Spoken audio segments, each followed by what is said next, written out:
Good morning, boys and girls. How about we do a couple of these? One's a call and a response, and one is not. I'll let you figure out which one is which. Ready? The more we get together, the more we get together, the happier we'll be. For your friends are my friends, and my friends are your friends. The more we get together, the happier we'll be. Active listening. Use your eyes, ears, mouth, hands, and body. We'll work together. We'll work together. Nice job. Active listening. Use your eyes, ears, mouth, hands, and body. Work together, work together. The more we get together, the more we get together, the happier we'll be. For your friends are my friends, and my friends are your friends. The more we get together, the happier we'll be.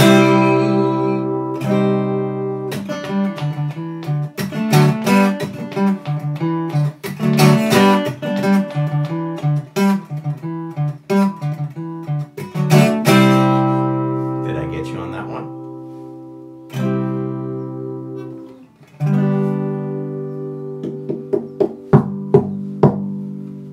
Nice. Hey, you guys want to check out some books? Don't go anywhere. I'll be right back. Big book talk. Stay there. Well, hi guys.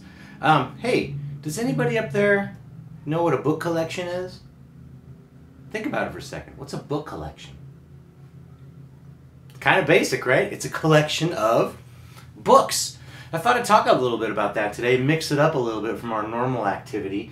And I wanted to show you some of my book collections. A book collection is simply that. It's a collection of books by the same author, or maybe the same genre, what kind of books they are. But I wanted to show you some of our book collections of some of the author collections that we have here at the Maldarelli household.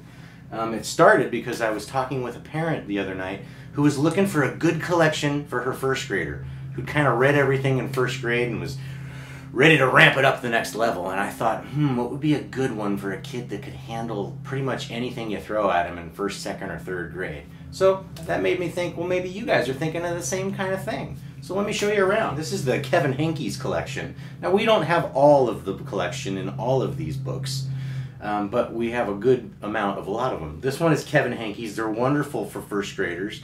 They're great level for reading on their own, for independent reading. Wemberly Worried. Oh, I remember this one when the girls were little. Lily's Purple Plastic Purse is fabulous. And my favorite, Sheila Ray the Brave. So check out the Kevin Henkes series. This is the Laura Numeroff collection, always illustrated by Felicia Bond. It's the if you give a mouse a brownie, if you give a moose a muffin, if you give a dog a donut, if you give a pig a pancake. There's if you give a cat a cookie. I can't remember all of them. There's a ton. Excellent illustrations, really fun stories to follow, and I believe there's still on Amazon Prime, there is still a TV series that goes along with this, like a, I think, 20-minute little short that go along with the books. Really cute. Give a pig a pancake. What else can I show you? Kids who are reading a little bit further outside of end of first grade, middle end first grade, second grade. The Magic School Bus. This is a great collection as well. It's really science-based. These kids go on all these excellent adventures in this school bus with their teacher, Miss Frizzle. And they go underwater, they go into outer space, they go into the jungles, they go all over the place. And it's really science-based, super interesting stories. These are all... Who wrote these? Well, you guys can check it out. The Magic School Bus. A ton of these books are out there. This is the Magic Treehouse series, kind of science-based as well.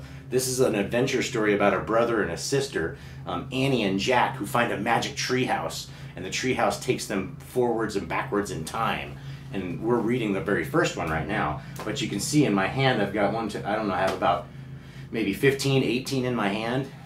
and I'm looking here. I don't have all of them, but I see number 26 and number 27 right here.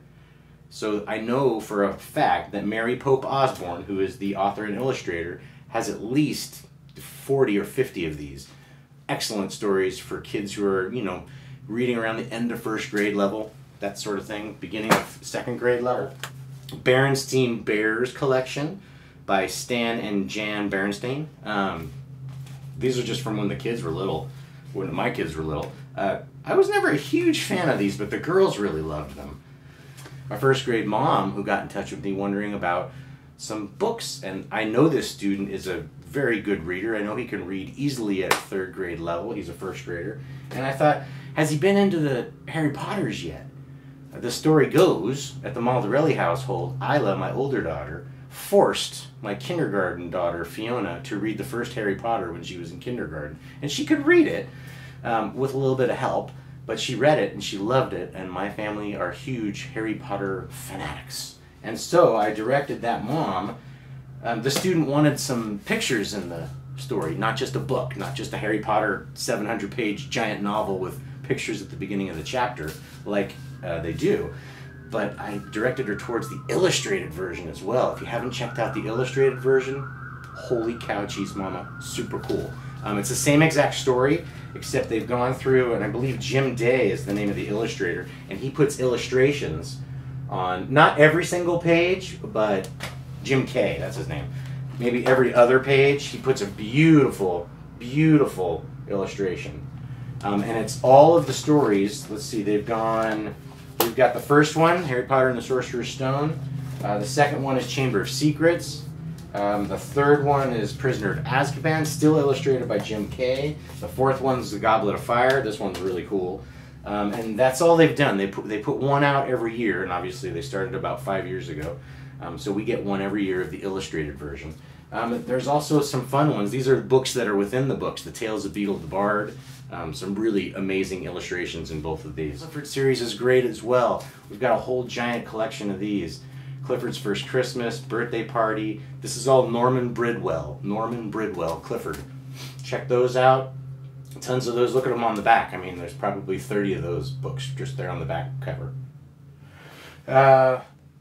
Now, if you're looking at these and you're an adult, you might notice what's up in the top corner of those and say, oh my goodness gracious. But if you're a first grader, you're looking up in the top corner and you're thinking, what's that red thing up in the corner?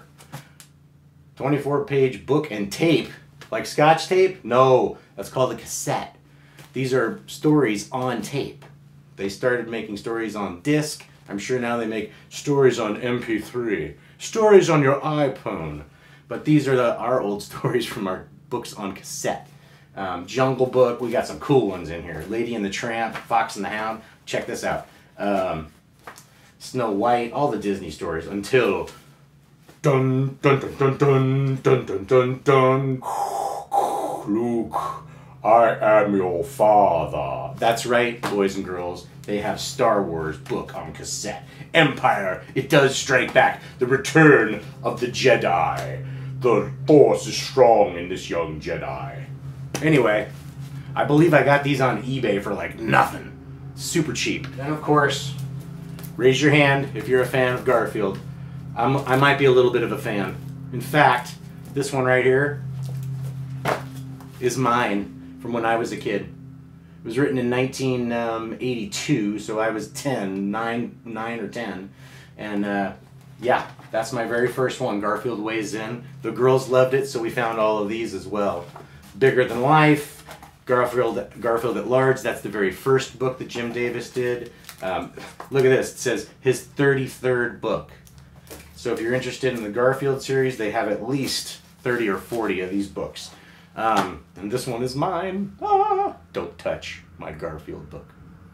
Anyway, the one more thing I was going to tell you before I go is, I know this seems like a lot of books and like, oh my gosh, that's so much money. It's not. You can find all of these books. These are all used. This one was my original one, but all of these I found on eBay or Amazon used books, Powell's used books. Super inexpensive. I probably got this whole collection for about $5 or $6. Same with all of these. The Harry Potters, not so much. Those are kind of expensive. But all the other ones I showed you, used books, not very expensive. get out there, read a collection, find a collection, read it, and tell me all about it. All right, don't go anywhere. I'll be right back. Chapter 3. Where is Here? Oh. Jack looked out the window. He looked down at the picture in the book. He looked back out the window. The world outside and the world in the picture were exactly the same. The pteranodon was soaring through the sky. The ground was covered with ferns and grass, and volcanoes were in the distance. Where are we?" stammered Jack. The pteranodon glided to the base of their tree, and the creature coasted to the stop and stood very still. "What happened to us?" said Annie. She looked at Jack. He looked at her. "I don't know. I was looking at the picture in the book, and you said, 'Wow, I wish I could see a pteranodon for real,'" Annie said. "Yeah, and then we saw one." "In the Frog Creek woods," said Jack.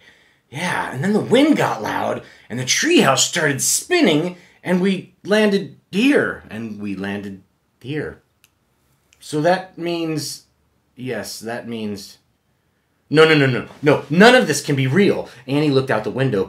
But he's real. He's very real." Jack looked out the window with her. The pteranodon was standing at the base of the oak tree like a guard. His giant wings were spread out on either side of him. "Hi!" Annie shouted. "Shh!" said Jack. "We're not supposed to be here." "But where is here?" said Annie. "I don't know," said Jack. "Hi!" Annie called again to the creature, and the pteranodon looked at them. "Hey, where is here?" Annie called down. "You're nuts. He can't talk," said Jack. "Maybe the book can tell us." So Jack looked down at the book, and he read the words under the picture. "The flying reptile lived in the Cretaceous period. It vanished 65 million years ago." No. Impossible. They couldn't have landed in a time 65 million years ago. "Jack," said Annie, "he's nice." "Nice? Yeah, I can tell. Let's go down and talk to him." "Talk to him? What are you, crazy?" But Annie started down the rope ladder. "Hey!" shouted Jack, but Annie kept going. Sisters. "Are you crazy?" Jack called. Annie dropped to the ground. She stepped boldly up to the ancient creature. Dun, dun, dun. Will the ancient creature eat Annie alive? Find out tomorrow in Dinosaurs Before Dark, dark, dark, dark. Dun, dun, dun, dun, dun, dun, dun, dun, dun. Ow! We'll be back.